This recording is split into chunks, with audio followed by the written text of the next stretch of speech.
In the WordPress admin bar, let's select Customize. Then let's look at our global settings, and we can start with typography. At the top, we have some presets that you can try, and you can revert them if you don't like them.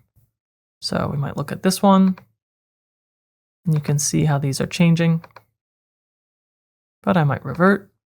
Below, you can make changes to both the body font and the headings font within the base font, and all the heading type fonts within the heading font. So if I click this pencil, you can make changes to any of these here.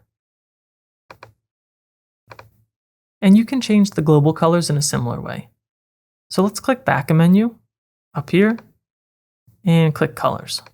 Like the typography, we have several global palettes to choose from. I could look at 2 or 3 or dark. As I cycle through these, you can see there's not much changing, at least in this area of our website, because it's heavily image-based. I'll stick with the default, but we can also change all of these individual colors as well. Below these theme colors, you can change the site background color, but I like to keep this as white. If we scroll back up and go back once again, we have similar options for buttons as well. So this is going to be a great place to make the changes to all of your buttons if there's a specific style that you don't want to have to duplicate over and over again on all the individual elements themselves. When you're happy, you can click Publish to apply all of your changes.